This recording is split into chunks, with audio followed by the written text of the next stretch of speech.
অস্থায়ী রাষ্ট্রপতি হিসেবে দায়িত্ব নেয়ার পর স্পিকার হাফিজ উদ্দিন আহমদের সংবাদ সম্মেলনের বিস্তারিত জানাতে জাতীয় সংসদ ভবন থেকে সরাসরি যোগ দিচ্ছেন সহকর্মী আরিফ জামাল।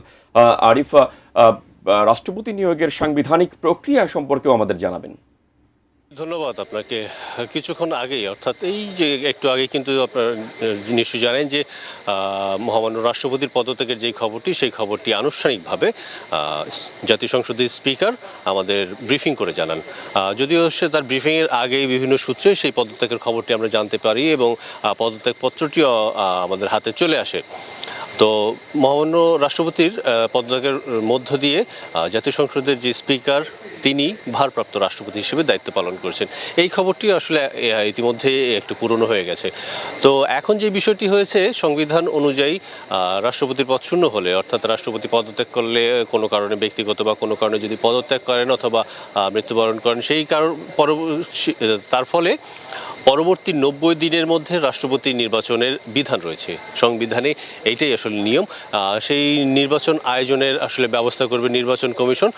যদি বেশি অর্থাৎ একজনের বেশি প্রার্থী থাকে রাষ্ট্রপতি পদের জন্য, সেই ক্ষেত্রে ভোটাভুটি হবে, সংসদে ভোটাভুটি হবে এবং ভোটাভুটির মধ্য দিয়ে রাষ্ট্রপতি নির্বাচন করা হবে। আর যদি একাধিক প্রার্থী না থাকে, অর্থাৎ একজন প্রার্থী থাকেন, সেই ক্ষেত্রে যিনি প্রার্থী থাকবেন তাকেই রাষ্ট্রপতি হিসেবে ঘোষণা করা হবে।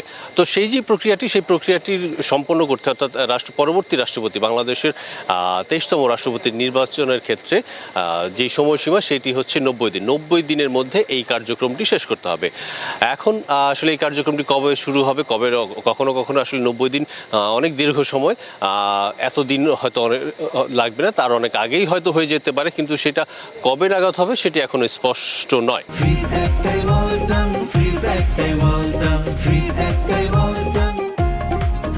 নির্বাচন কমিশন নিশ্চয়ই সেই প্রক্রিয়া শুরু করবে তাদের কাছে আনুষ্ঠানিক কাগজপত্র যাওয়ার পর। গেজেট প্রকাশ হবে, রাষ্ট্রপতি যে পদত্যাগ করছেন সেই গেজেটটি প্রকাশ হবে, পরবর্তী নানা ধরনের পদক্ষেপ নেওয়া হবে। এখন একটি বিষয় আলোচনা গত কয়েকদিন ধরেই যে বিষয়টি রয়েছে, আসলে মোহাম্মদ শাহাবুদ্দিন রাষ্ট্রপতির পদ থেকে পদত্যাগ করতে পারেন, সেই আলোচনা কিন্তু বেশ কিছুদিন ধরে ছিল। আপনারা নিশ্চয়ই জানেন যে মোহাম্মদ শাহাবুদ্দিন ক্ষমতাচ্যুত আওয়ামী লীগ সরকারের আমলে তাদের নিয়োগ করা রাষ্ট্রপতি, অর্থাৎ আওয়ামী লীগের রাষ্ট্রপতি হিসেবেই তিনি দায়িত্ব গ্রহণ করেছিলেন 2023 সালে। সেই হিসেবে মোহাম্মদ শাহাবুদ্দিনের মেয়াদ শেষ হওয়ার কথা 2028 সালে, কিন্তু তার অনেক আগে এই সময় পদত্যাগ করলো। কেন পদত্যাগ করলো সেইটা নিয়ে নানা ধরনের কথা রয়েছে, গুঞ্জন রয়েছে বিভিন্ন মহলে।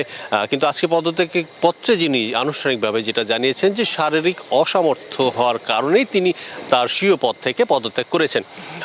মোহাম্মদ শাহাবুদ্দিন যখন রাষ্ট্রপতি, তখনই কিন্তু 2024 সালের জুলাই গণঅভ্যুত্থান সংগঠিত হয় এবং জুলাই গণঅভ্যুত্থান সংগঠিত হওয়ার সময় তিনি রাষ্ট্রপতির পদেই ছিলেন এবং পরবর্তীতে আসলে এই যে এক বছর রাষ্ট্রপতি থাকার পরে জুলাই গণঅভ্যুত্থানের পরেও প্রায় 2 বছর তিনি রাষ্ট্রপতির দায়িত্ব পালন করলেন।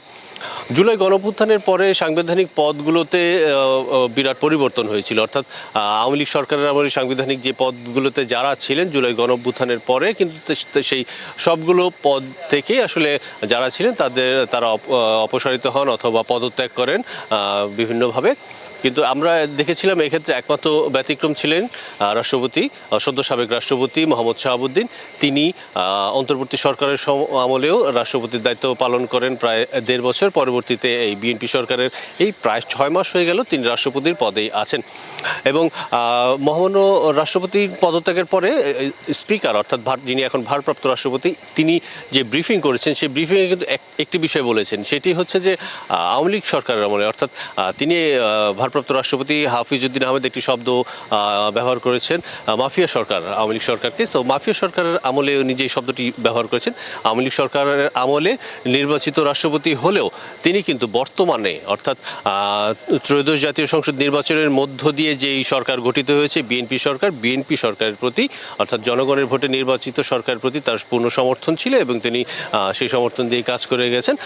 পরবর্তীতে আসলে এই নানা ধরনের দাবিও ছিল, অর্থাৎ 5 আগস্টের পরে 2024 সালের 5 আগস্টের পরে বিভিন্ন মহল থেকে কিন্তু মোহাম্মদ শাহাবুদ্দিনকে অপসারণ করে দেওয়ার একটা দাবি ছিল।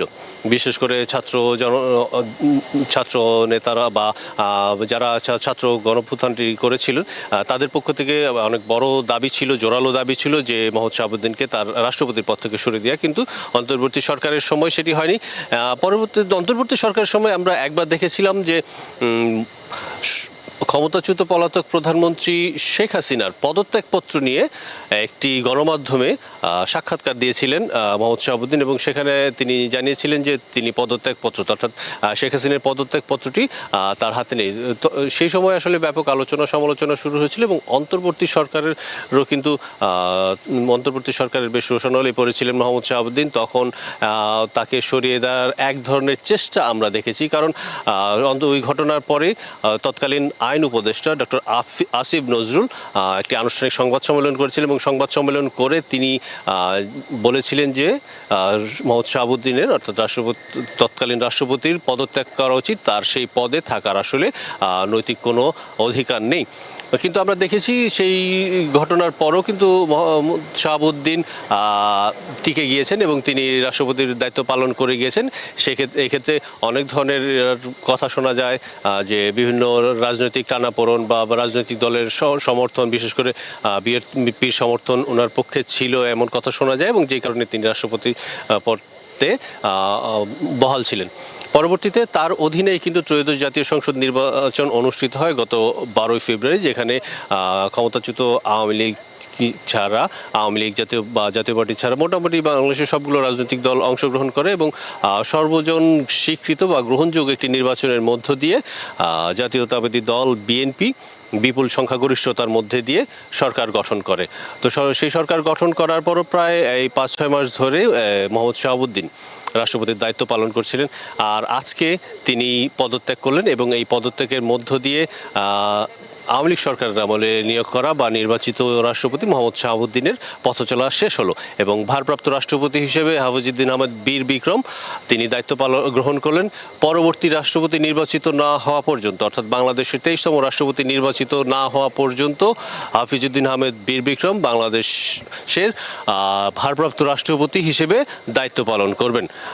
মেহেদী, এই ছিল এখন পর্যন্ত আমার কাছে সবশেষ খবর।